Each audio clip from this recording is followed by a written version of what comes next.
Hello, everybody, and welcome back to another, I'm going to call it okay episode of Anything But Politics. My name is Jim Altman, and as always, I'm here with... Christian Roman. I hate that. I'm sorry, it's not the best adjective, no, but it is right very there. fitting. Yeah. No, it's right there. I picked the low-hanging fruit for today's episode, which... Take it. Just to go over some interesting things that are going on. This is the earliest we've ever recorded. Yeah, it's what time is it? 12? 12. I just said 12. It's like 3?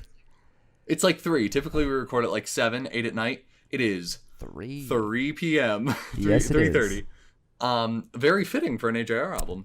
Oh man, wow. We're just hitting all of the what's the word? References? Of the what? References? I guess that's the word I was going for. Maybe there's not a word that I'm thinking of. We'll see. But so it's not only the earliest we've ever recorded, but also the latest, as we record on Tuesdays, and today happens to be Saturday. This episode. No, it's Sunday, isn't it? Yeah, but I mean, we were both wrong. I was about to say Monday, and I don't know why I would think that it's Monday, but yeah, it is Sunday. It's Sunday, so this episode will be recorded and edited and within your viewing and listening grasps by Wednesday. So we hope you enjoyed this episode. It's going to be a good one. Oh yeah. We're fired up. But kind of a heads up, kind of just a preemptive warning. This episode is going to be solely about, and we said we were going to do this, so we gave you time to prepare, about AJR's new album, OK Orchestra, which dropped just a couple nights ago. It's been like 3 days, 2 days? I think it's been 2 days, March 26th, so 2 days. Yeah, it dropped like 2 days ago, and we have listened to all of it, and we have thoughts. So that's literally what today's episode is going to be about. Oh man, I am chomping at the bit. So, but we don't want to get ahead of ourselves. So yes, as this is a proper episode, we got to do it right. Yeah, Christian, tell me about this last week. Yeah, my week was great. How was yours? Yeah, my week was awesome. Let's go. Oh, no. So, honestly, like, there hasn't been anything serious happen in the last week. So, I went away for the week. It was nice. I got some nice relaxation. And so, it was super boring. What about you? Same shit, different week. Nice. Bunch of Minecraft, bunch of friends time online. Got to see my sister yesterday. Good. Haven't seen her in like 4 months. So that was good. And she just lives in a different state. Oh, so it's hard.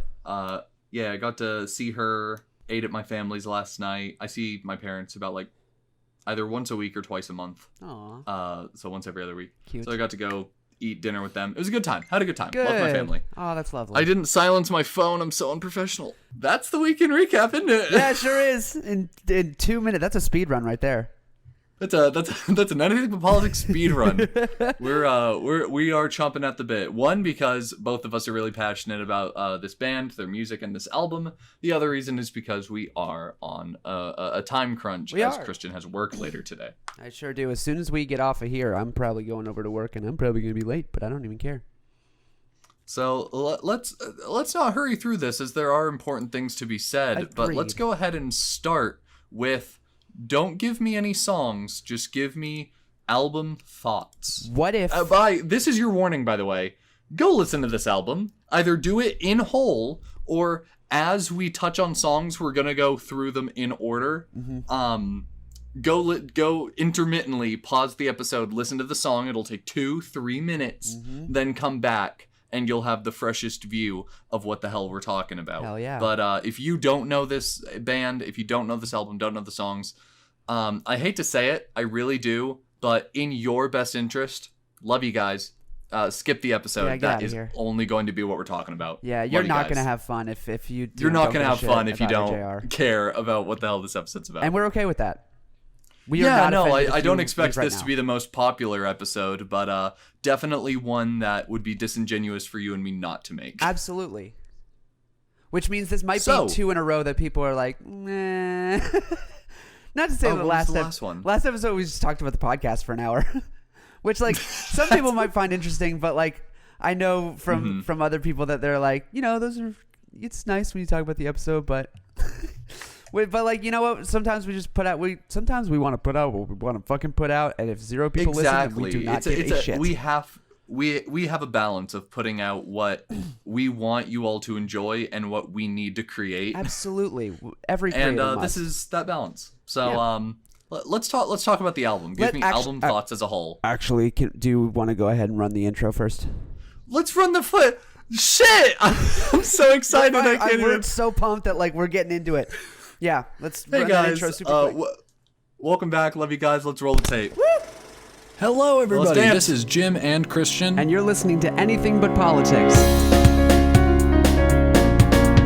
Fuck yeah!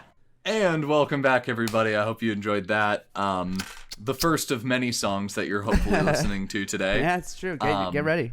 You're about to get your Get fill ready. of music. Let's talk about music a little bit. Let's do it. Okay, for the third time, final time, give me album thoughts. Album thoughts. So let's begin where it all begins. Let's begin with the title. Are you OK Orchestra? Yes. Are you familiar with OK Computer? No. That is. Do you know the song "Karma Police" by Radiohead? By Radiohead? No Radiohead. No Radiohead? No, I know Radiohead. Oh. But what's the song? Karma Police. Arrest this man, Thompson man. Oh, yes. Yeah, that song. So Yeah. that is on the album OK Computer, which is a really, like, that is their big album. Yeah. Aside from maybe, what's that other one called?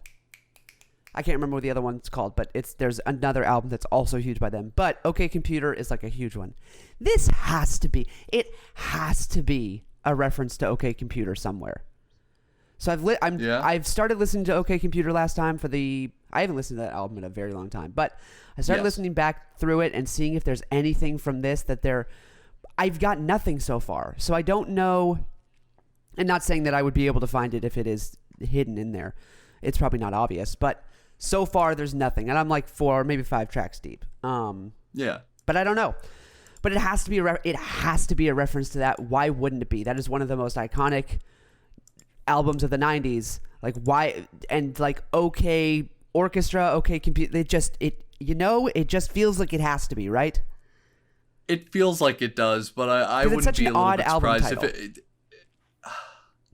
it could also just be a coincidence. I'm not sure. I wouldn't be surprised if it was a reference. I wouldn't be surprised if it wasn't. Yeah.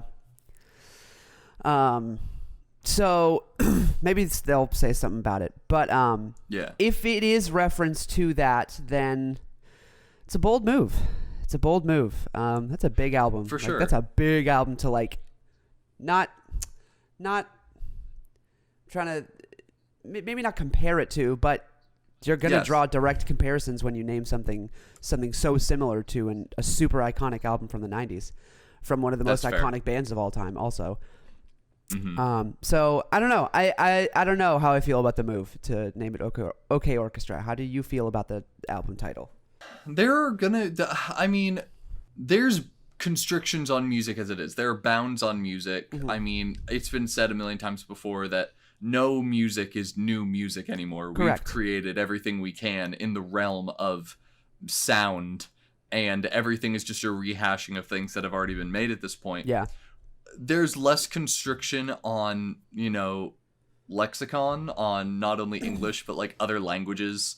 But at points, there are going to be albums with horrifically similar names. And I think there's even, tell me if I'm wrong, I don't think there's a restriction on naming your album the same thing as another album. I don't believe so. I don't think there's any type of restriction on, I'm just trying to think of an album. And I can't do it. Yeah, it's hard to think of albums, man. There are so few. To think of. Sorry, go ahead. No, what were you gonna say? Well, just there are so. I was gonna stutter for 5 minutes.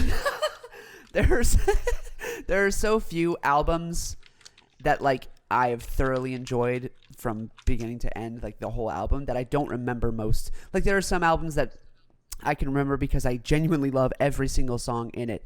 My favorite album of all time, "Torches" by Foster the People, is an excellent album that I thoroughly enjoy. The second I start it to the second I finish it, there was not 1 second that I didn't enjoy when I listened to that album.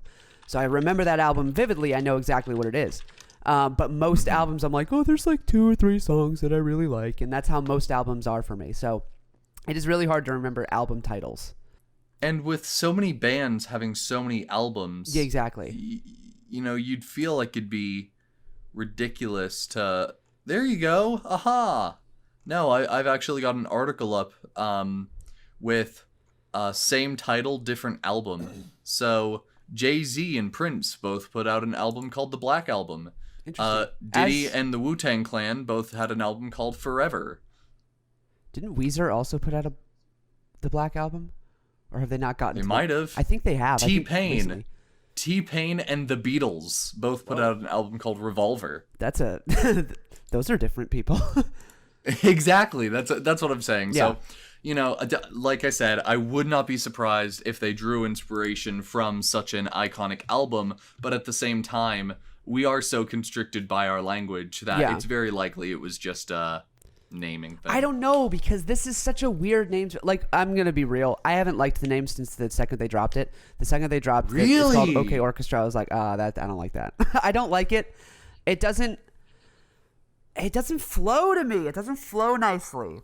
OK Orchestra. I don't know. I just don't like it. I really liked I like the Click. I like Neo Theater. Those sound really cool. Neo Theater is a bomb-ass name. It's a bomb-ass name. This one feels so...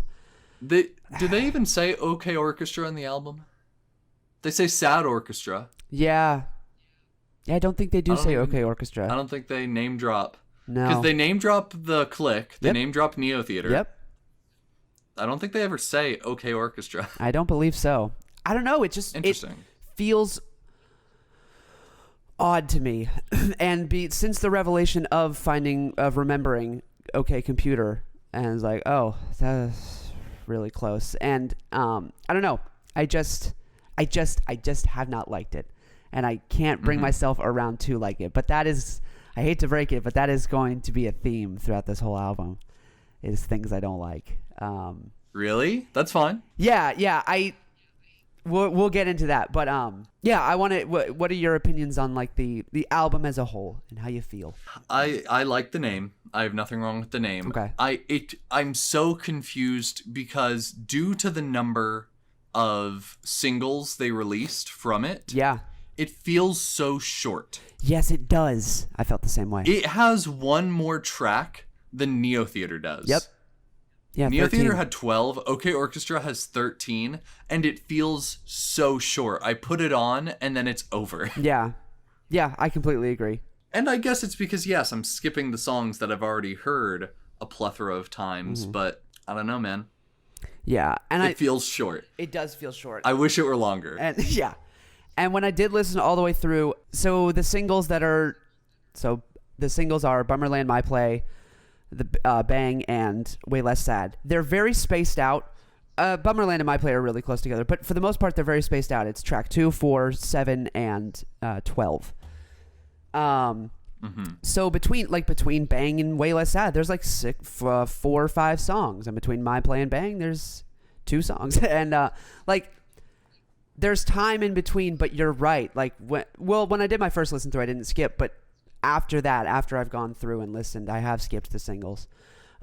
But also they're easy to skip because I don't feel like there's a through line. There felt like such a through line with Neo Theater and the Click, but it doesn't feel like there's a through line with this album. So like I've caught myself, I don't even listen to it all the way through anymore. I maybe did that 2 or 3 times, but I don't feel like I've gotten anything out of it by listening through versus listening to my favorite songs. You know what I mean? Yeah, I agree. I think they're missing a through line. Big time. Yeah, which is so ever present in their other albums that, like, if they did this album without if I had never heard Neo Theater and I'd never heard the Click, I'd be like, this album fucking slaps. I love this. But compared to Neo Theater, it really feels like, it feels like they wrote it. It feels like they did a lot of it during quarantine, which is it's harder to do. Like, yeah, it's fair because they did, but I know, yeah. At the same time, it is comparative work. You're right. Yeah. Even in like, because you're comparing it to their other work as an album. End of story. It does slap. It's a great album. Yeah. It has killer songs, but it as a collection of songs, it slaps. As an album, it falls just short. As one, it's a great point. Amalgamation of work. Yeah. As one story book, it falls short. As a bunch of chapters, Yeah. it slaps. Yeah, I couldn't agree more. That's a perfect way to put it. Thank you. You're welcome. Do you want to dive into individual songs? Yeah, let's do it. What are your thoughts on? They brought back an overture. Oh, dude, I fucking love overtures. Me too. They're so banging. I love them. So, this is something that AJR last did on The Click. They had a song just titled Overture, and it was an amalgamation of every single song in that album. The entire song has riffs and beats and just moments and lyrics from every other song on that album, so you knew what you were getting into before going into it, and I absolutely love the original Overture. I love this one as well. I think that some songs on this album, their melodies are faint, are hard to pick out. Yeah. Everything was so strong in the original Overture. It's like, oh yes, this is clearly that song. Yes. And of course I've had longer to listen to it, but in listening to OK Overture, the song on OK Orchestra, the first track, OK Overture, you know, it switches from song to song, and sometimes I'm like, okay, wait, but which one is this? Because it can sound like 2 or 3 different songs on the album. Yeah. And so, like, for instance, like with Overture, the original Overture and The Click, I felt like every measure had one song, and then it moved on to the next measure, and it would have a different song. OK Overture has like 2 or 3 4 favorites with each measure. You know what I mean? Like it's constantly moving through each thing in bars. Like, I like that. I love it. I think it's so much better because Yes. it feels like, I will say, OK Overture is like one of the big bright spots of the album. I think it's fan flipping-tastic. They nailed this Overture. The Click, I've gone back and listened to it, and it was like, okay, I'm like, it's a fine Overture. It's not bad, and I can enjoy it. But OK Overture stands alone as its own song, like 100%. Yes. I would listen to that shit all the time. That beat drop, that one beat drop they do At the end? that one's good. No, it's like halfway through. Oh, dude, I wish I could play it, but it's like, I forget how far through it is, but it's like halfway through. It drops, and all the serotonin just explodes in my body. It is such a good beat drop. I think this album, they really have mastered the art of the beat drop. They've killed it. Oh, yeah. They've killed it. But yeah, so Not me actually pulling it up right now. that's how I feel about OK Overture. I think it honestly stands alone, and I'm glad they brought it back because I do like overtures. They're great. They hit you right out the gates. It really does. Excellent start to a good album. Yes, incredible. It is a top 3 on this album for me. Is the Overture. Really? Yeah, for real, man. I love the fuck out of this Overture. I can talk about it for a million It's top years. 5 for me. Top 5, you think?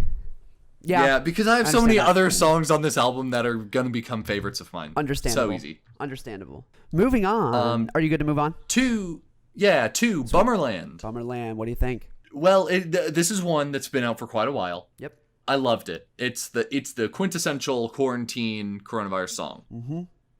Period. This is the I got 7 haircuts and now my hair is all gone. Yes. Nix my summer plans song, and it bopped when it came out. It bops now. It keeps the tempo the rest of the album.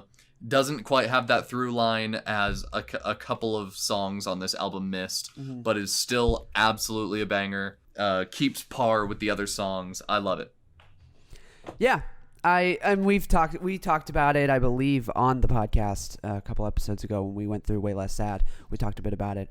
It is not my fave. I think it's fine. That's fair. I think it's fine. I would listen to it if it came on. I don't necessarily click on it when I go to the album. I don't click on it when I go to the album, but I don't skip it. Yeah, I wouldn't skip it most of the time. Wait a minute. Does this album have a beats? Well, you know, I think it does. really. Don't tell me. Don't tell me until we get to it. But I actually don't think there is a beats because, I mean, I'm really close with one. There's one that's like teetering on beats. Yeah. But there's not one that is so evidentially That is no. Yeah. Evident. Let's use it. Yeah, there's not a song that is so evidentially shitty that it's so clear. Oh, this is definitely the Beats. So for that reason, I don't think there is a Beats. But I'm yeah, close because with one. Beats by definition is a song that it sticks out like a sore thumb. Yeah, because it's so bad. As the worst on the album. Yeah. No. I just have the one song I would skip if I was listening through, and it's probably because I haven't listened to it enough. If I listen to it a couple more times, I'll probably fall in love with it. Gotcha. Yeah, let me know when we get to it. I'm excited to hear. Okay. Because I'm curious if it's the same one I'm teetering on. Okay.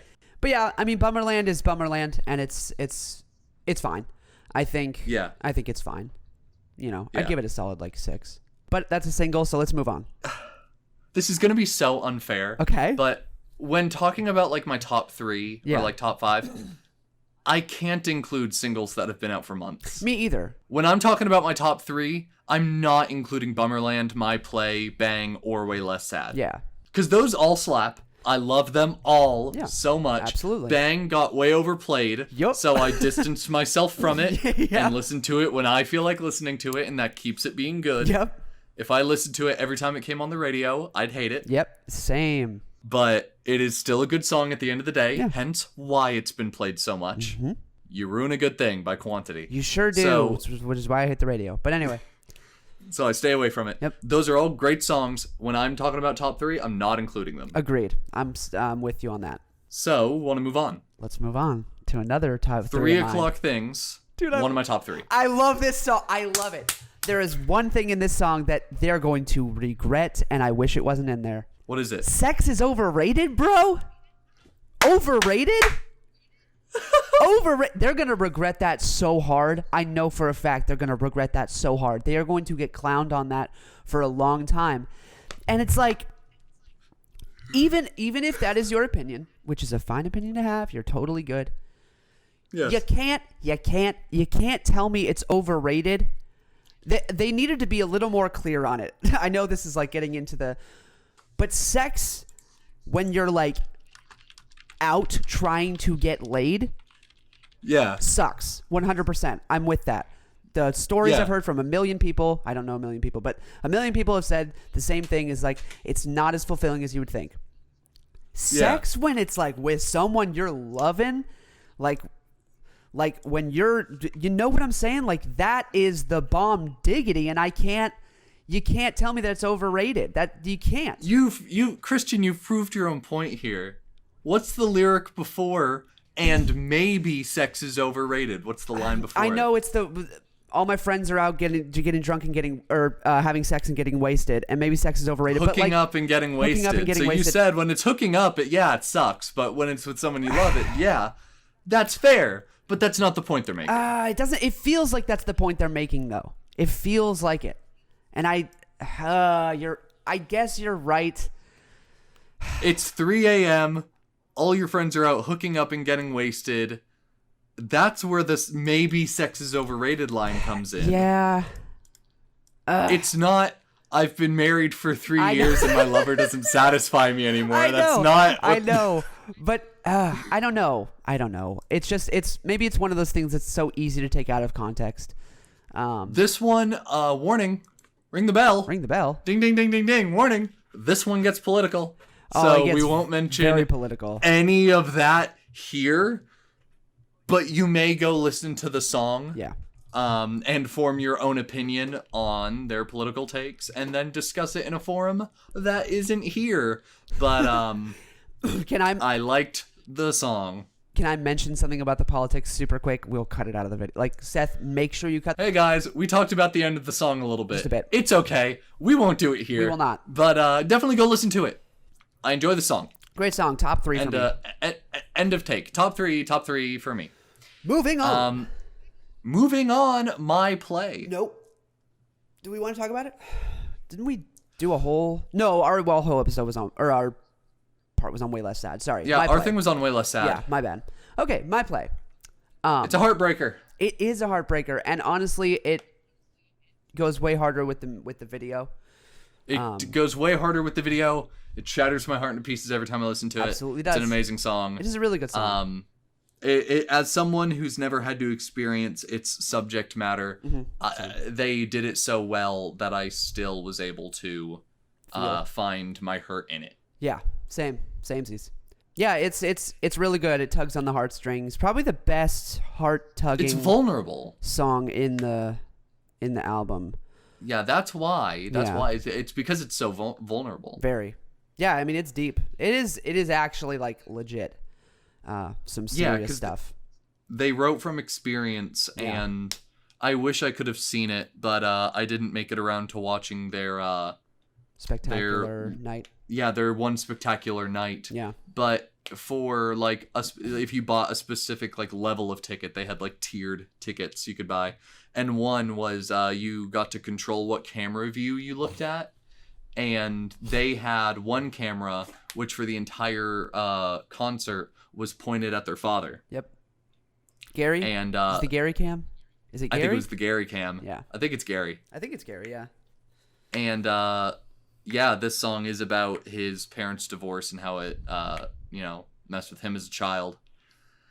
And I just wish I could have seen what Gary's reaction to all of it was. Right? Of course he had heard the song before, but just watching it hits. It hits so good. It is good. It's such a good song. The dude, they nailed the drums in that song are stupid ridiculous. Like they're really good. It could possibly be my favorite. It's so simple, but the drums that they chose really, really fill it out nicely. I really like those drums. The 808s.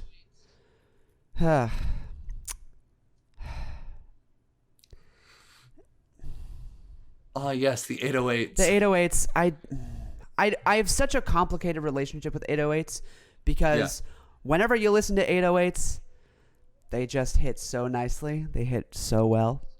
Yeah. But also it's like, but they're 808s. And I don't know why.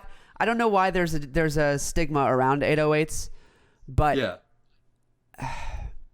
they can be, I don't know. It's hard to explain. But I do have a very complicated relationship with my play and 808s because of the 808s. But I think if you're going to put it in any song, it fits here. So I'll just say that much. It does fit. Fair enough. I love the song. Yes. Definite listen. For sure. Good song. Second favorite single. Nice. Yeah. Do I agree? Hold on. Single. Yeah, second favorite single. Really? Way Less Sad, My Play, Bummerland, Bang. Well, maybe Bang, Bummerland. No, Bummerland, Bang, just because it's been so overplayed. Maybe it'll climb back up on my ranking. I go Bang, Bummerland. So mine's the same. It's way less sad. My play, Bang, Bummerland. But Bang and Bummerland. It depends on how very often I've listened to Bang. Exactly. Recently. Yeah, they're super interchangeable to me. You could it catch me on a day and I'd be like, yeah, you're right. Bummerland is better. So yeah, but it's a good song. I really like it. Up next, Joe. Tell me about Joe. Joe is neat. Joe, this one is so it.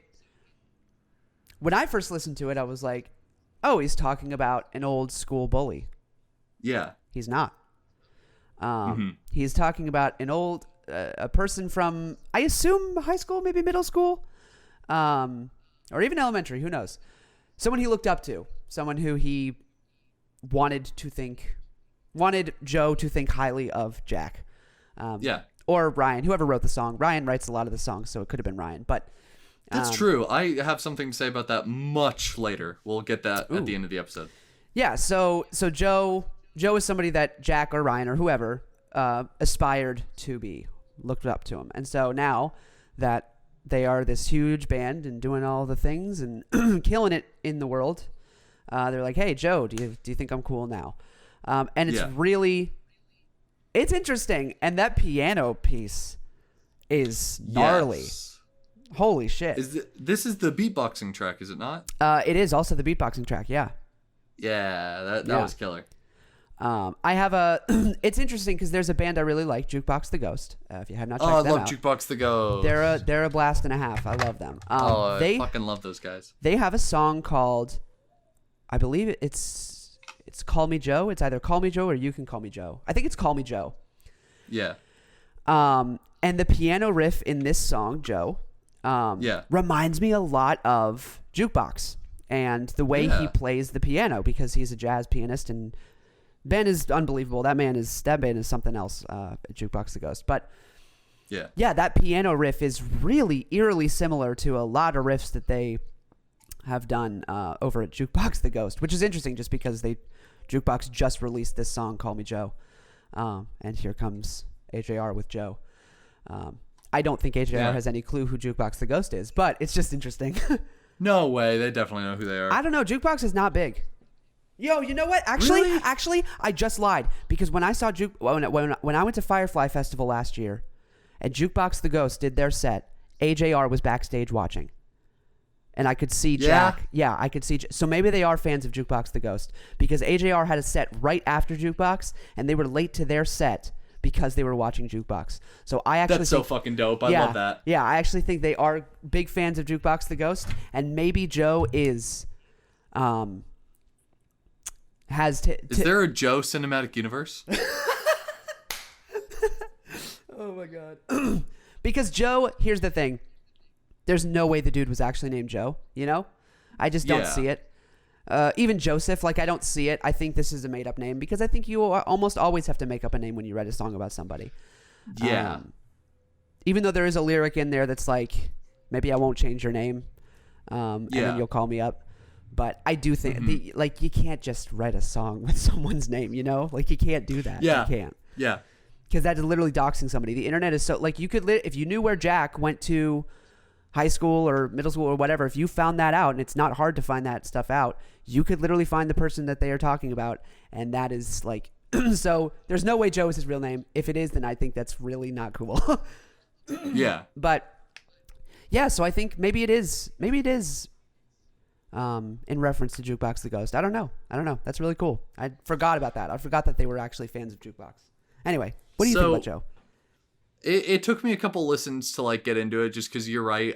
First couple times listening to it, I was misconstrued about where the song was coming from, and then I did catch on to it. Yep.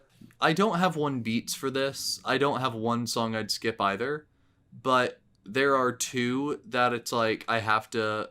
All of these songs, if they came on, I'd be like, fuck yeah, we're listening to this now. This is going to change my mood. Yeah. This is going to put me in the mood to listen to this song. Yeah. There are two songs on this album where I have to be in the right mood. Otherwise, I will skip it. Joe is one of them. Really? Whoa. I did not anticipate that. Yeah. Wow. I love this song. Interesting. Yeah.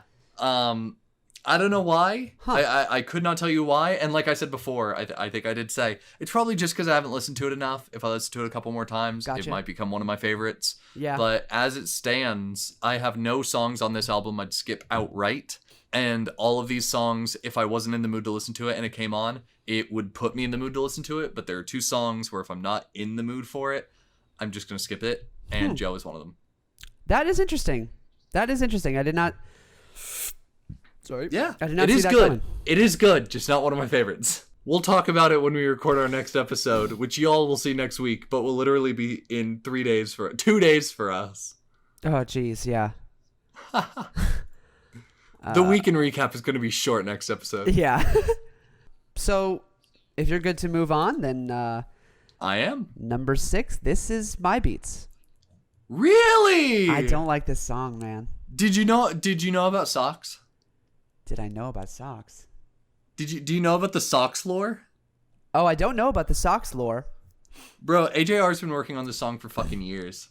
Really? Yeah, Adventure is Out There is a complete rework of a song that they had wanted to release for ages called Socks. And they reworked it and they wouldn't put it out because they weren't really happy with it. I do know this. It never fit the album. Yeah. It didn't fit Neo Theater. It just didn't. Yeah. And it kind of, I agree, it does fit this album a lot better than like Neo Theater. Yeah, same. I think it does fit the album. I love the vibe. I don't know how to describe the vibe. Mm-hmm. What instruments are very present in this song, Adventures Out There? There is definitely ukulele. There's a lot of like... Slide guitar? Is there any like slide guitar? Yeah, I was about to say there's a lot of guitar-oriented music in this. It's very folky. I love it. No, that makes sense. It's very good. It's very, in my opinion, it's very good. And it's just one of these examples of AJR taking, admittedly, as someone who likes the song, very dumb lyrics and Okay, cool. Yeah. being able, accomplishing some form of story. Yeah. Like, you can tell how they're feeling emotionally based off their stupid little story about socks. Yeah. It's dumb, it's folky, but for these reasons, I'm in. Yeah. Nice. So I'll give you the reasons why I'm out. Give it. It's funny because it's almost the same reasons that you're giving that you're in. I hate these lyrics. Yes. I think they're so The dumb. lyrics are so dumb. I hate them. And I think it is AJR gets very close every song they do of like fake deep shit. Where like Yes. No. They've many times been like just dunked on for like, man, these are the kind of lyrics that make a 7th grader feel like they understand shit. 100%. Yeah. And like lyrics that when I was like 14, I was writing and I was like, holy fuck, I'm a genius.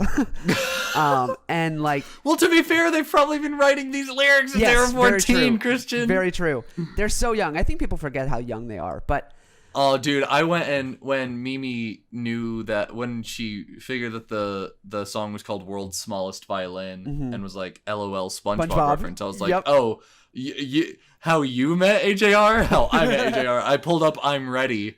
Yep, and the music video for I'm Ready. Seth, put a picture of AJR now and AJR I'm Ready in that music video. Yeah. Small boys. Small boys. Little boys.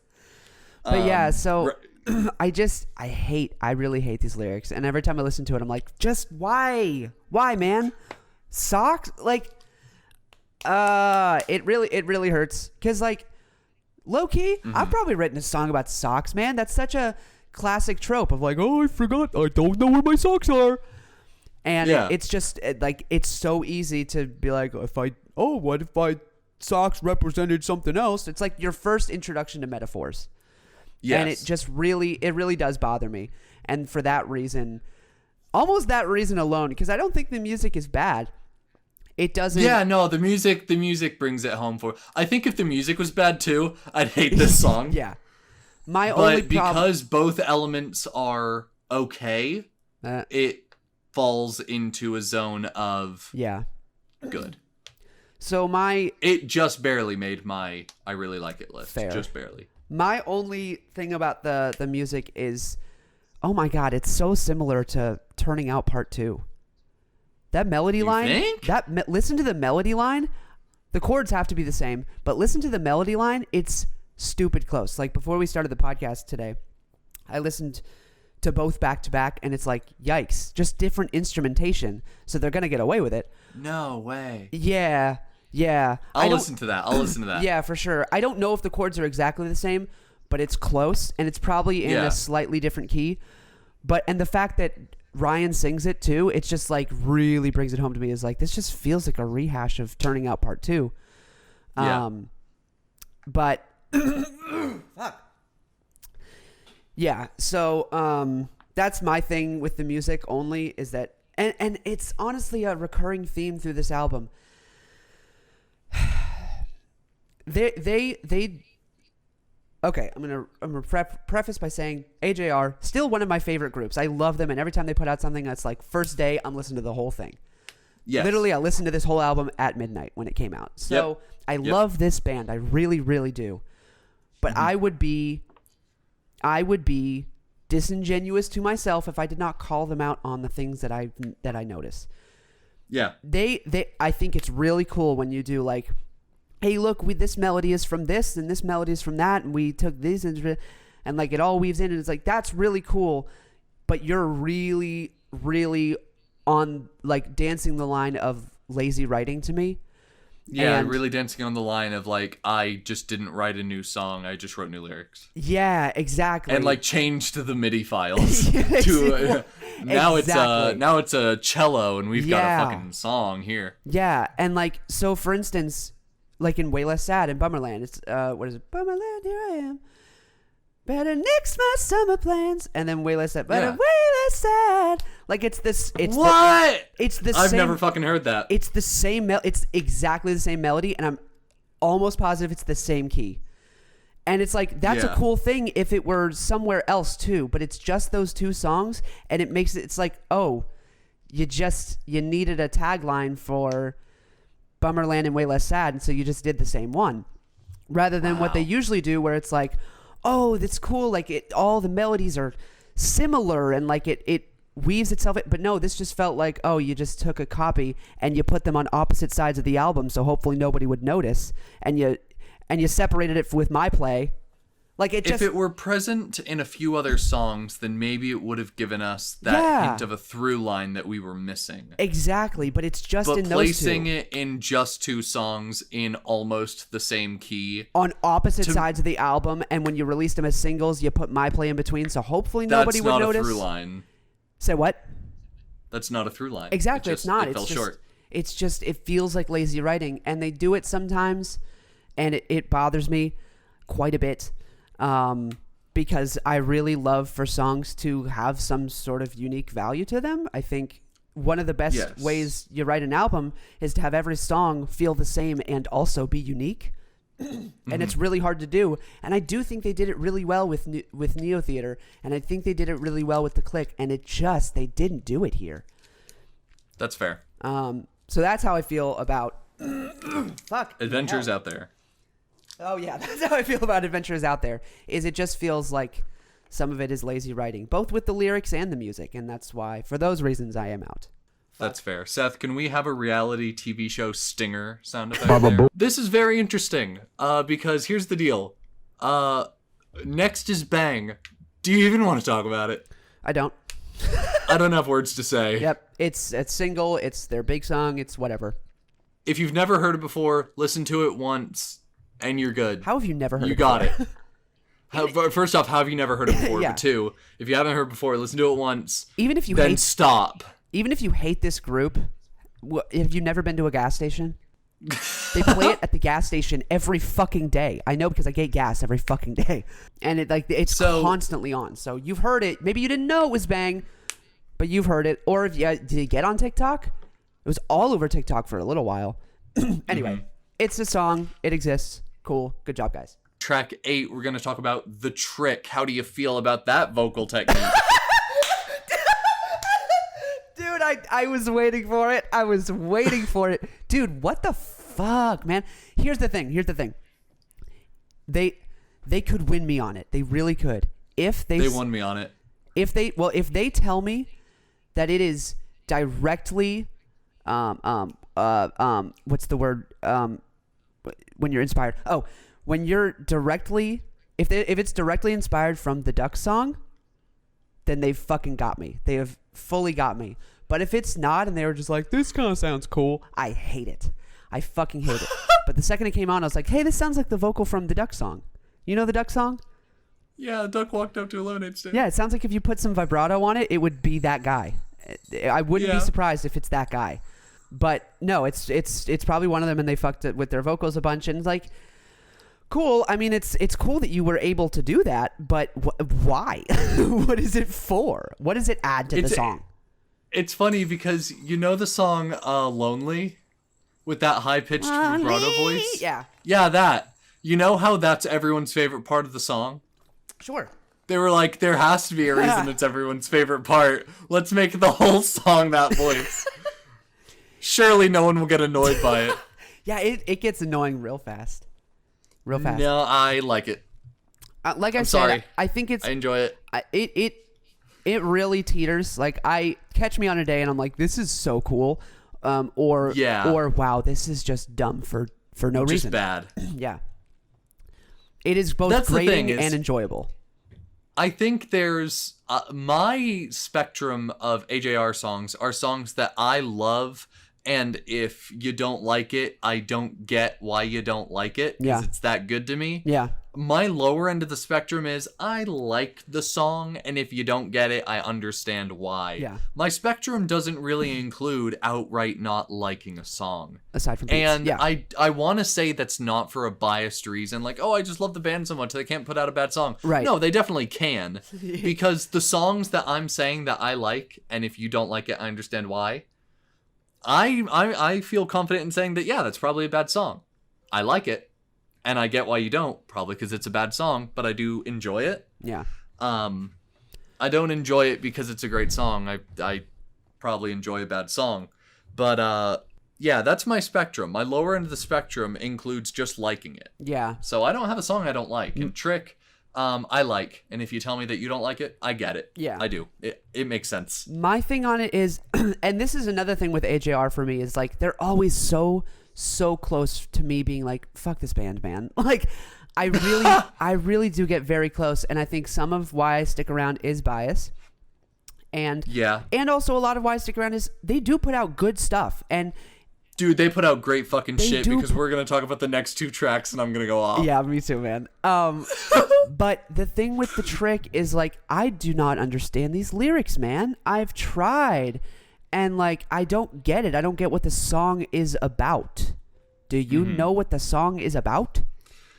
Let me pull up the lyrics. I got a dog, and my dog can dance, just not in public and not with my friends. I got a girl, and she's 28. Now I'm the coolest guy in all of 8th grade. Fucking weird. I know Yeah, it's not real. he's but lying. Of course, I know he's lying, but just a weird sentence.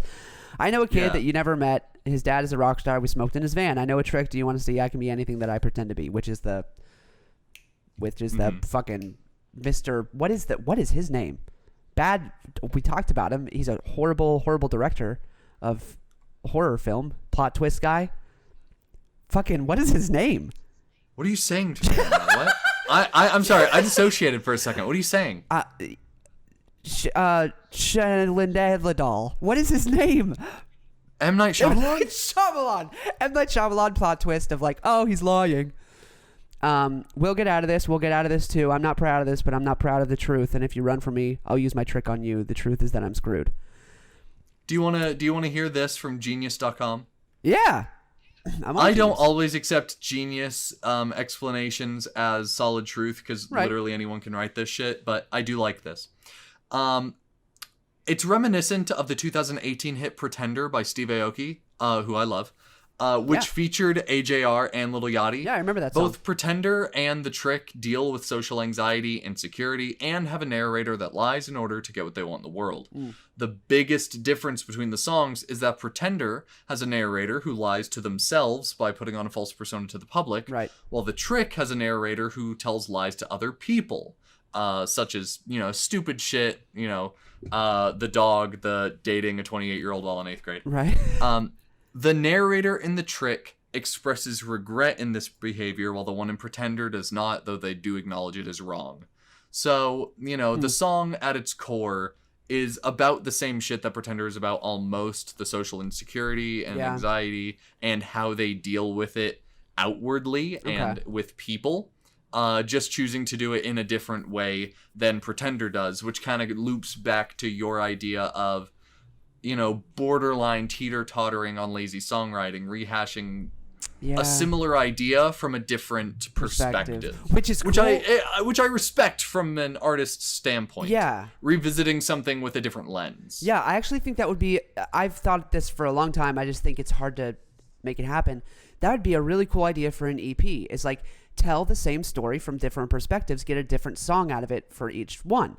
Like, I think that's a cool thing to do. That'd actually be fucking dope. Yeah, I've always wanted to do it, and I don't know how to. Like, I'm not there on songwriting yet. But I've always thought that that's a cool concept. So, like, I think that's cool of doing the same thing from a different perspective. But to have it so spaced out, it feels like, let's go through our old songs and see if we can do something different. You know what I mean? Like, it doesn't feel intentional. I don't think that that may not have been the process, parallel, I don't think the parallel to Pretender was apparent, nor do I think they even wanted it to be. Yeah. At the end of the day, while there is a parallel to Pretender, I don't think that they made this one with Pretender in mind. Yeah. I don't think they ever thought about it. Yeah. I just think that it is about, how they're dealing with themselves and how they choose to find comfort in pretending that there's something they're not. Yeah. And I think that the message could have come across a lot better, even with the same lyrics. But if you chose to keep the same lyrics, changing the music and the vocal technique, but if you wanted to keep the vocal technique, you would have had to change the lyrics. Yeah. It is so close to being a song that I'd skip if I wasn't in the mood. Same. But because it just sits right somewhere with me, I'm going to call it one that I like. And if you don't like it, I get why. Yeah.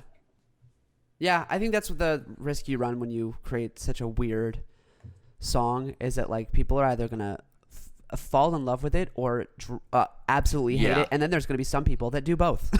And I really do both. Dude, there's so many. I don't hate any of their songs, but I do love and hate a lot of their songs. Yeah, exactly. Everybody needs to remember that they are in their two of them are in their early 20s, or maybe it's early, mid, and then late, but like they're not completely there as songwriters yet. I think that's something people forget, is like they're so fucking young. And like, cause like I go back and listen to old John Bellion stuff and I'm like, oh, that was cringy as fuck, but it's stuff from his first or second album. Now he's got like 5, so he's on his 5th one. He's in his late 20s and he's killing the game. His lyricism is phenomenal. But you go back to his old stuff and it's like, well, that's a little cringy, but then you remember he's in college pretty much. He's like 21 or 22. So like, yeah, I've got as of today, which this is their 3rd big album, right? Was The Click their like breakout album and was Living Room before it? Yes. So as of today, and think of that, since Neo Theater, it's been 2 years. So Jack, the lead singer, is 23. Yeah. So in The Click, he was younger than 21. Because in Neo Theater, he was 21. Yep. Ryan, the guy who writes most of the songs, the middle brother, he's 27. Yep. So for Neo Theater, he was 25. Yep. And then Adam, the oldest and the least outspoken of the group, he's like 30, right? is 30. Yeah. 2 years ago, he would have been 28. So yes, they're all they're young. So young to be like, and they're technically in their prime. They're 4 albums deep. Like they started so little, and like I don't include Living Room in their professional album. I agree. Collection. Yeah. But yeah, like, and I don't love to do this because it feels self-aggrandizing, but like when I write, I know that I've written some shitty stuff. I know I've put out some stuff that I'm like, oh, that lyric sucks balls. I was really, really close. There was one line in Vocal Rest, which comes out April 9th, by the way. Check it out. There's one line in Vocal Rest that I kept for a really, really long time, and it was so bad and cringy. And then I played it for my parents, and my mom was like, this sounds really bad. Like, can you change it just a bit? And I did, and it sounds so much better now. And I did the same thing with Lucas. Like, you write things in your late teens or early 20s, and like, there's so much that's just bound to be so shitty and cringy and fake deep and all this stuff like that typical songwriters fall into. And like they do it sometimes and it's okay, but people really get on them for doing it. They get on them. They get so much shit for it, but it's because they don't have a label being like, hey, don't do this. Like they don't have producers who are like, hey, don't do this. This sucks. It's all them and their friends and family. Like, that's another thing is most songs have a team of writers. Ryan just writes it all, man, with help from Jack, but he really pretty much just writes most of it. When you have one person I didn't writing, know for the longest time. Yeah. I mean, like when I heard Dear Winter, I could have sworn it was right? Jack's story. Yeah, but yeah, right. Just because he personified it so fucking well. He sang it and he performed it so well that I was like, if he's not singing about himself, then I don't know. Yeah, exactly. And I didn't know. No, that Ryan wrote that. Yeah, and it's serious. Like they do put out, I'd say, out of what 50 songs, 40 songs, like 30 of them are great, really, really good. And then there's like 10 that's like, or there's 9 that's like, okay, there's some stuff in here that's really not awesome, but you know, whatever. And then there's one, and we all know which one is just total dog shit. But they get a lot of shit for those 9 that are not very good. And there's cringy stuff in. And even in the 30, there's some cringy stuff. They're just, people need to remember that they are young. Anyway, that's my rant. Moving on to Ordinary-ish People. God, I love this song. Top. It's so good. Best in the album. That's my favorite. Can't Best convince in me the otherwise. album? That's my favorite song of the album. That's your number That one. is my number one, look baby. at it. Let me look at it. Okay, yeah, it's either 3 o'clock and we haven't talked about one of these yet, so forgive me. But it's either between 3 o'clock things, Humpty Dumpty, and Ordinary-ish People, I can't rank them. I Wow, can't. Humpty do Dumpty it. makes your top I can't three. put one above another. They're gonna What? Humpty Dumpty makes your top 3. That's interesting to me. Humpty Dumpty makes my top 3. It's a good. for sure. It's a good song. It's probably my number 4. So I understand it. I understand it. I cannot rank them. I can't say which is my favorite because I don't know. Hey, that's hard. Yeah, and honestly, if I were to rank them, catch me tomorrow and I'd be like, never mind. Yeah. they're so interchangeable, but they're just the top 3 is very solid for me. Yeah. Yeah, and that's now that we're here, Ordinary-ish People, 3 o'clock things, and OK Overture. Just go so hard. Yep. All 3 of them, they really do. Yeah. Talk about it. Talk about Ordinary-ish. Ordinary-ish People. Let me pull up the lyrics. Yeah, I'll do the same. It's one of those that the first 10 seconds you're like, yep, this is it. Yeah, absolutely. Yeah. Oh yeah, the fucking that song. brass line Is this is- the one that Blue Man Group helped with? I guess so. Yeah, It fucking slaps. it really does. The drums go hard, which is probably why. Oh yeah, Blue Man Group did most of the percussion. Just found that on Genius. Yeah, the drums go really hard. Yeah, and what the fuck? I think this is one of those songs that they nailed it. They nailed it on not going fake deep, but it is like, whoa, it makes you think for some of this stuff. And that might be me being 21 and everybody, people are going to do what they're going to do. But I really do, this is stuff that, you don't think about it. It's like, oh, wow. Yeah. So I think this is one where they don't go into the fake deep, that they actually do talk about some real world shit. That's the thing, is there are so many songs that touch on the same fucking topic again and again and again in an effort to reach for relatability. Yep. They're like, oh, I need to reach for this topic that's been dragged through the fucking mud Hundreds just so and that thousands of times. middle schoolers all the way up to 35-year-olds can be like, oh my gosh, I see so much of myself in this song. Yeah. This is a song that when I heard it and I heard its message, I was like, this isn't even an issue I ever fucking thought about. Yeah, same. I never thought about the fact that I have felt this feeling until hearing this song. I've never heard this emotion be described. Same here, brother. I never knew I felt this way until I heard the song, and then I was like, oh yeah, I get it. Yeah, I feel that all the time. Yeah. Yeah, I feel this all the time and have never heard it discussed. And I love that they do talk about it in where a 15-year-old could be like, oh, this is how I feel in high school. Or a 30-year-old could be like, oh, fuck, I feel this way at work. Yeah. This is one of those things that just in a non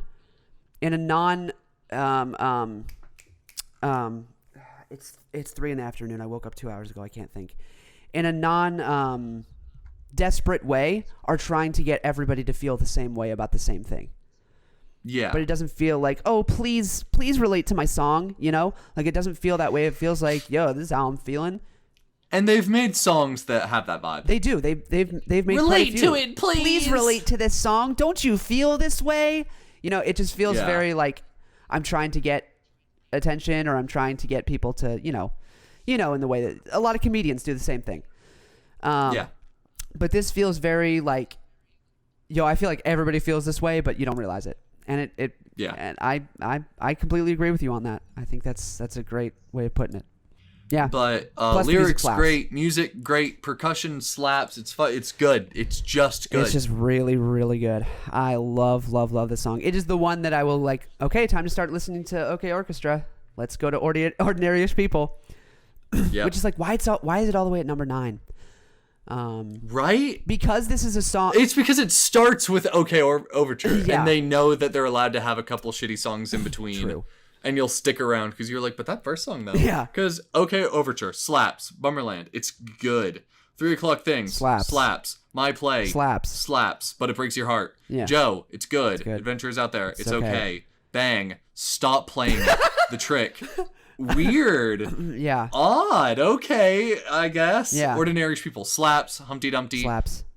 It's worth the slaps. Yeah. We'll talk about World's Smallest Violin in a minute. Way less sad slaps, and then Christmas in June is really, really good. Yeah. But I think, I don't know, because this album, there is no through line, and it's just like, hey, these are a lot of songs that we liked, that we enjoyed writing, and we think they're good. It feels like Ordinary-ish People and Humpty Dumpty got kind of fucked over by being 9th and 10th. I don't know. I feel like they could have been like 5th and 6th, you know? Yeah, I agree. But I agree. Anyway, great song. Good job, Blue Great Man song. Group. 10 out of 10 would listen to it again. One of the weirdest features. If I recommend that you listen to any song from this album, Yes. I think I want you to listen to Ordinary People. Yeah, same. Such a weird feature, but it worked. Yeah. Humpty Dumpty. Humpty Dumpty, baby. Great song. Great song. One of my top 3. Yeah, really good. Really good. Definitely my 4th. It is very good. There's something missing, and I can't tell you what it is. Really? Yeah, I really don't know what it is, because I've listened to it so many times now, and I'm trying to find that one I've been trying to work on my active listening when I listen to music, so that I can pick out things that are specific rather than just like, this is a good song, because that's what I've been doing for a long time, and like, if I want to write better, I need to listen better. So I'm trying to pick apart the song, and there's this hole that I can't figure out what belongs. I don't know. Can I take an attempt? Please. In OK Overture, the bass drop, the drop that you love so fucking much is moving out of Humpty Dumpty. They sample Humpty Dumpty, and it's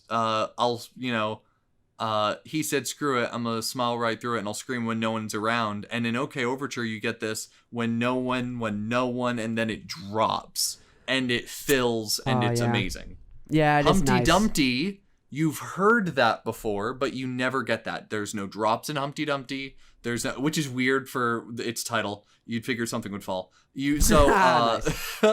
So you've heard it before, but this song you hear the same lyrics and the same melody, but you never get that drop, and you never get that same fill. That's true. And growth that OK Overture has. You know what? That's a great point.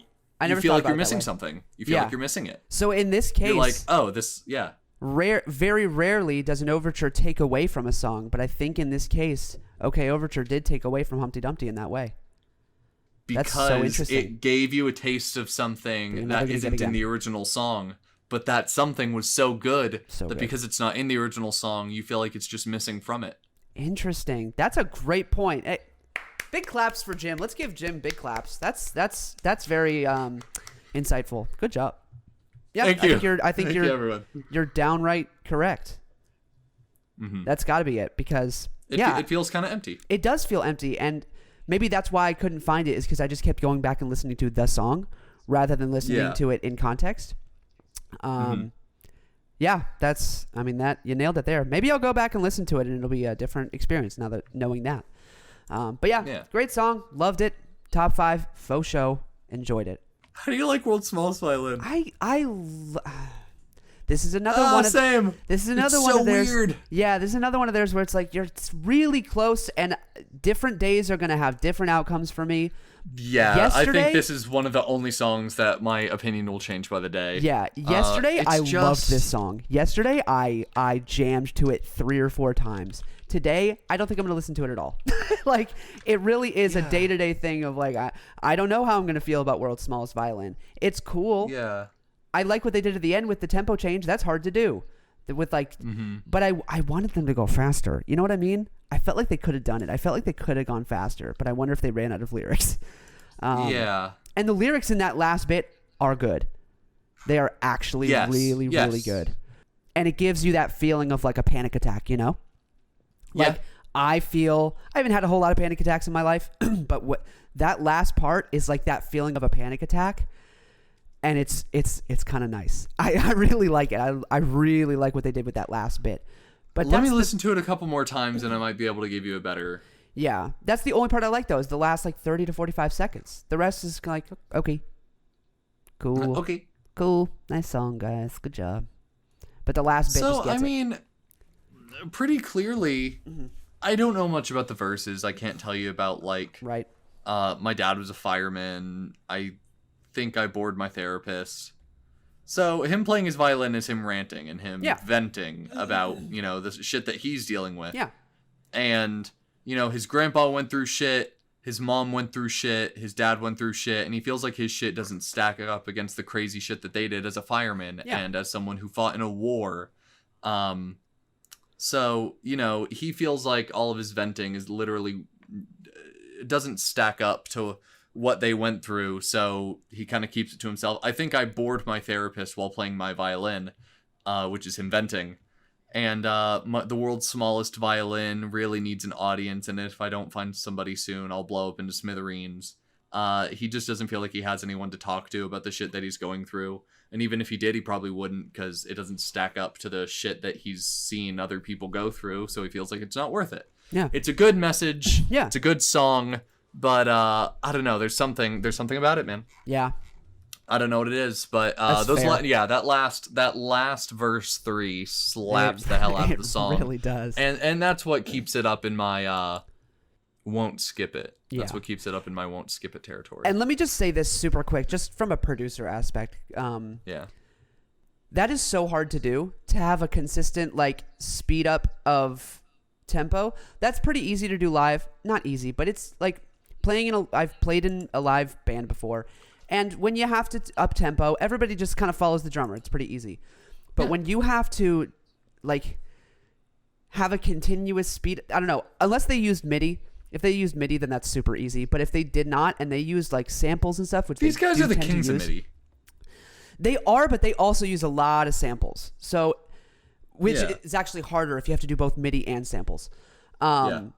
So if they did it both, if they did MIDI and samples and did that continuous speed up, that's fucking hard. It's hard enough just to have one tempo change of 120 beats per minute to 130 beats per minute. Getting that tight and sounding correct, that tempo change, is hard to do. But to have a just steady uptick in tempo, that's fucking hard. So props to them for making that work. That's hard to do in studio. That's fair. But yeah, it's a neat song. I think it's one of those that I'm never gonna intentionally go back to and be like, this song is great. But it's one that if I'm listening to the album, I'm like, hell yeah, this song's pretty good. For real. I agree. Yeah. Do we want to talk about Way Less Sad? Because we already did that. Nah, we did that already. Good song. Guys, if you want to watch us do Slapperoo. that, it's a couple episodes back. Seth, put it up. What episode was it? Hey guys, go click that episode. Yeah. And it's the YouTube only. It's the YouTube only. We did not talk about it much. It's the YouTube only one. On Spotify. Good song though. 10 out of 10. Yeah, really good song. Slapperoonie for sure. Last song of the album. You're going to talk about this one because I've only listened to it once and I have no opinions on it. So go for it. Really? Not good, not bad? Yeah, it's just kind of nice. Good job, guys. It's a good song. It's an excellent song. It's heartfelt. It's adorable. It's the ending of it is cryptic. Why end on those lyrics? Do you know the lyrics of the last? You've only heard it once. Do you remember the last lyrics? I can tell you now. You looked it up? Yeah, I sure did. I'm on Genius looking at the thing. So why are these the last lyrics? Go ahead and read them for us. The last the last stanza, if you will. The last stanza or the last two stanzas in the outro? Go ahead and give us the last two. Hold on, love, a little longer while I get the album done, and if I get to tour it, wouldn't that be fun? But that's one less month with you. Holy shit! Now I'm sitting thinking about what else I'll miss, darling. If we're ever gonna have a kid, don't want to miss it. Can we just have him in June? Uh-oh. That's the end of the song. Uh-oh. Sounds like we might not be getting any AJR music for a while. This is eerily similar to Make Happy, and it's freaking me out. No, I don't think it's eerily similar to Make Happy in the sense that they're not going to make music anymore. The song in a whole is I'm making music and my band is blowing up and I'm trying to keep a stable relationship because I love you, and that's hard to do because I'm touring all the time and I'm always writing and I'm doing press conferences and literally having to reschedule Christmas to June. That's why the song's called Christmas in June. Yep. Rescheduling Christmas so that I can actually have it with you because I'm going to be doing an international tour, in December. But the song ends, not even the song, the fact that the album ends on the lyrics, oh, and if we ever have a kid, can we do it in June? And then a lot of people took the parallel of, well, we're having Christmas in June, we're having a kid, can we do that in June? And then lastly, they landed on the fact that they have a song called Dear Winter. I was about just having a thinking that. son. And then winter is when Christmas is. So a lot of people are like, are we getting hints here? Is someone pregnant? And this is a half announcement? That's dope. That would be cool. That'd be a cool way to do it. That'd be a dope-ass way to make that announcement. Can you It sure imagine would. being that kid and being like, not only do I have a song, but this album ended on me. Oh man. Yeah, I didn't It's think about very that. interesting. It is very interesting. It's still not confirmed if it means anything, but why end the Knowing song these and why guys. end the album on such a cryptic lyric? Yeah, knowing these guys, it's got to be something. It's gotta. It wouldn't just. It's got to be something, and we'll see. We'll keep our radar out, and if anyone's pregnant, we'll tell you. Yeah. But that's big news. That's a big news if true. Absolutely. But it's a good song. It is. It has an adorable message, which I just kind of said. It's I love you so much, and I want to spend more time with you, but it's really hard doing it with the band and everything. But they make it work. They do. My thing is, at the end of the day, it's a heartfelt song. It's cute. It doesn't feel like it wraps up the album. And I think doesn't. it's in part due to the fact that there's not that through line. Because Yeah. when there's a through line, when it reaches the end, you can tie it in a little knot, little bow, mwah, little kiss. It's Yeah. done. Without a through line, no ending is going to sound right. Yeah, absolutely. Maybe that's why I'm not a big fan of it. Neo Theater started with this old-timey chorus and ended with this old-timey chorus. Yeah, it felt like a play. Like you felt like, oh, this is did. the end. Yeah. There was. It's funny because Neo Theater was meant to seem like a play, Right. Because it's the Neo Theater. It's Ah. so it's this play-like structure, but it didn't have an overture. It's Yeah. the one album out of The the only last one. three that hasn't had an overture. But it does have this opening that feels like the red curtains are opening, and then the last song does feel like a final bow from the company. Yeah. But this, you expect another song to come on when it's done playing. Yeah. Because the lyric it ends on is so, it leaves more questions than the lyric Right. answers, and it's not that little bow, it's not that little Yeah. cherry on top of the cake that It would feel the same as if they ended Neo Theater with Dear Winter. This is how it feels to me. Like if they had ended Neo Theater with Dear perfect, Winter, it'd be yes. like, what the fuck did you do that for? that's This a is perfect parallel. Yeah, this is how it feels. It's like, shouldn't there be a finale? Shouldn't there be something after this that's like gonna knock my socks off and be like, whoa, what an album? You know? This What an was like, album. What oh, a it's over. closed book. Yeah. This just feels like, oh, album's done. Cool. Oh, You it's don't really have a done. takeaway. Yeah, exactly. And I think at the end of the day, it is again. I think both of our combined biggest criticism of this album is it missed the through line, which is an AJR classic. Yeah. And because of that, it's easy to appreciate as a collection of chapters, but not as a book, not as an album. Ooh, nice. Yeah. It's not my favorite album, but Same. it does have some of my favorite songs. Yeah. Oh, absolutely. I think one of my biggest things also is the re-listenability, if I can use that term, Yes. is good in some places, whereas the re-listenability of Neo Theater as an album, I is- still listen to it on repeat. same. It's a Came out great 2 years ago. Yeah, Repeat. exactly. It's like the GTA 5 of music, where I can just go back to it, and it's always going And to be it's always going to be good. Yeah. It's just waiting for me like an old friend. Yeah, and even the Click to an extent is like the re-listenability of Click is really, really good almost all the way through. Turning Out Part 1 and 2, Karma, Yeah, just some killer songs. killer songs. But this is just like, yeah, I like some of these songs, and I'll go back and listen to some of them. But I don't think I'll ever go back and like, let's do an Do a album full listen. listen through again. Yeah, it doesn't. I will listen to the Click all the way through. I'll listen to Neo Theater all the way through. I don't think I will ever listen to Yeah.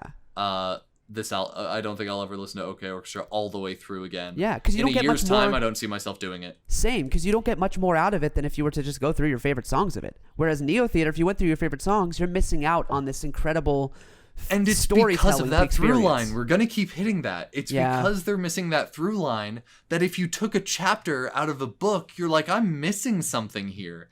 But because there's no string going through all of them, taking one out makes you lose nothing. Yeah, exactly.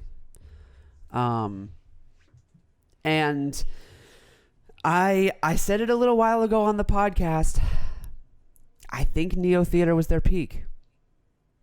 I don't hear it yet. Just because you said it yourself earlier. These guys are so fucking young, and they're still making some questionable choices with their songwriting because, of course, they are. Right. I want to listen to their next album, and next album they put out, I'll put my foot down on whether or not Neo Theater was their peak. That's we're fair. Getting close to having to cut off their, they're still growing, or they're plateauing, or they're descending. Yeah, so I'm a big... That foot coming down is coming soon. Yeah. And next album, I'll be able to say whether or not Neo Theater was their peak or wher or not they've still got something in store for us. Yeah. So like I'm a big basketball fan, I'm a big basketball nerd, love it. So in the NBA, when there'll be like a young player, he's like 22, 23, and he is really good, but he had so much more potential like at the beginning. The second he kind of plateaus, they never, ever, ever get better. It feels like they just kind of rest on their laurels, and I'm worried that AJR has rested on their laurels. Mm-hmm. I really worry that AJR is like, we did Neo Theater, we kicked ass, we made a lot of money, and I think if we just put out a couple bangs every couple years, then we're gonna be fine. Because I think I'm worried they're losing their flair. I'm worried that they're losing their niche. I'm worried that... Mm-hmm. No, go for it. I was going to say I'm not so quite worried about that because I hate that this is something that has to happen, but at the end of the day, they're running out of old songs because they've been writing songs since they were children. Yeah. Yes. The AJR has been a quote-unquote band. They've been brothers playing instruments together since they could talk. Yeah. It's true. So they've been writing for long time. Over a decade. Yeah. And a lot of their songs, for example, Adventure is Out There, being a rework of Socks, which they've had for a long time, they're running out of old shit to be like, oh, I want to close this book that I opened when I was a kid. Yeah. They're going to have to make purely new work. So let's hear a collection of work with no old songs, and let's hear a collection of work out of quarantine one more time before I agree with you. Because you can still have that. I'm not trying to change your mind. No, I mean, you can absolutely... Yeah. I definitely need to think about that. Like I do forget that this was made in quarantine, and like there's only so much they couldn't go in and get that huge orchestra that they got with Neo Theater and like do all this stuff. Because they fucking would have. They would have been like, hey, exactly. I want an entire orchestra. I want to record every song, and then I'm gonna sample them. Yeah, but they would have. Let's also appreciate that this album did come out a lot sooner than I think they wanted it to. I think, that works to our benefit, but their detriment. Yeah, because I think that's a big reason a lot of people don't like it is because they just. I know it's been 2 years, but they needed more time. Yeah, well, they put so much into it that like, but I remember like when I was finishing up my EP with Quarantine, it was like I've got all this fucking time to just pound it out and just go crazy on music, and I did so, and it took way shorter than I thought it was going to, but. Mm-hmm. I also, like, that's different because I would have done it all in my home anyway, versus them, they like to go out, get studio time, and do neat, cool things outside of their home studio, whereas everything had to be done in their home studio this time around, and that just, there's only so much you can get out of it, trust me. And then speaking on the thing with, like, old songs, like, I forget, you're exactly right, they are using a lot of old songs, like, Vocal Rest I wrote like 2 years ago, and it's now coming out. But my next single coming out, I wrote a couple months ago, and I think it's a world better than Vocal Rest.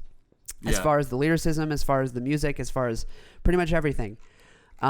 Lucas, I wrote 3 years ago. Start to finish, I wrote and then released within a matter of weeks.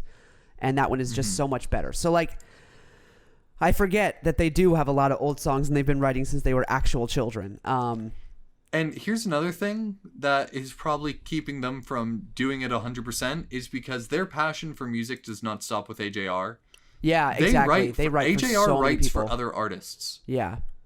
They wrote for the artist Max. They in 2020 they wrote for Max. They wrote for Meghan Trainor. In 2019 they wrote for Andy Grammer. Yeah.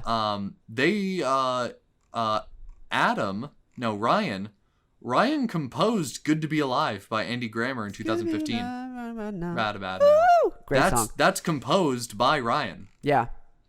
So, you know, they're working on other people's music constantly. Yeah. So just thinking what they could do if they took a year to make purely new music and not touch on something they wrote when they were 13. Yep. Do it out of quarantine and just focus on their own music. If they did that, I think they could top Neo Theater easy. But I hope let's so. see what they do next time. Yeah. And then I'll put my foot down on how AJR's moving. But Yeah. this album, now that we talked about Christmas in June and we're at the end of the episode, let's go ahead and touch on the full album one more time after having talked about its pieces and what you would rate it. I'm going to say 1 out of 10, not how you'd compare it to the other two, because in their last 3 albums, this hits bottom. Wait. And I don't think that's controversial. Wait. What did you say? Out of the last? Last 3 albums, this one included. So Click, Neo Theater, and this. It's like you're telling me this is worse than Living Room? Okay, cool. No. Yeah, as far as the last 2... I said, Living Room Yeah. I don't count as one of their professional works. Yes, of their 3 studio albums, yeah, this is probably the bottom. But it's close. I think it's close to Click. I think it is. Yes. If you told me that they released this album the year before they released Click, I'd believe you. Yeah, I think I would believe it if you said they released it after. Yeah. And I'd be like, before okay. Neo Theater. Oh, yeah, that makes fucking sense. Dude, Yeah. if this came in between the two, I wouldn't bat an eyelash. I'd be like, this is... Why would I think it was better if it came out in between Click and Neo Theater? It's because we expect more. We expected so much more after Neo Theater. We really did. We did. After Neo Theater, we expected that roller coaster to keep going up, and it didn't. Especially, and we understand why, but... Yeah, especially with the amount of promo they've done, and with how hard Bang hit, and then, like, the... My Play and Way Less Sad, when I heard those, I was like, oh my gosh, this is going to be an insanely good album. And then it really just... And it's good. I'm going to give this album a very solid 6.5 out of 10. I really wanted to go 7. I couldn't do it. But Click is like... Click is 7 to me. I was going to go 7 too. Yeah, I Click can't is, either. Yeah, Click is 7 to me. Neo Theater's like 8.5, maybe 9 out of 10 for Neo Theater. No, I agree with you. It's 6.5. 6.5, yeah. It just feels that way because it's so close to the Click. It really is. They're almost equal, but I can't quite give it that because of, like we said, the through line. I think it's the only thing distinguishing OK Orchestra and the Click is that through line. Mm-hmm. So, yeah. But that does it. Yeah, that does it. Would I recommend you listen to it? Absolutely. Please, I'm not gonna... don't stay away from any of these songs. Go listen to them. Form your own opinion. You might like something that we shat on. Yeah. That's the joy of art, is that it's going to be perceived differently by everyone who listens to it. So, you got to get to work. What time is it? It's like 4:57. Okay. All right. Time to go. Okay. Yeah. Because I still got to get dressed and everything. Yeah. Thanks, guys. Love you all. It's been a blast. Thank you. Do you just want to go ahead and dip and I'll do the outro alone? Oh, but I want to dance. Okay. So I'll hurry up. Okay. One more time, I'd like to thank you so much to our sponsors and to Miller and Jamie, 2 people who have subscribed to give monthly little donations to the podcast to make sure that your listening and viewing experience is as best as it possibly can be. If you're able to and would like to do so as well, you can do so in increments of 99 cents, $4.99, or $9.99 by going to anchor.fm, that is anchor.fm/anythingbut, and you can subscribe there. It'll have a little button, and you can do that, and you'll hear your name at the end of every single episode, and one day maybe even get some extra perks. Wink wink. We love you guys. Love you so much. Nice. That was good. Good speed run. See you guys next week. We love you. Woo! Love you guys. Bye. Fuck yeah!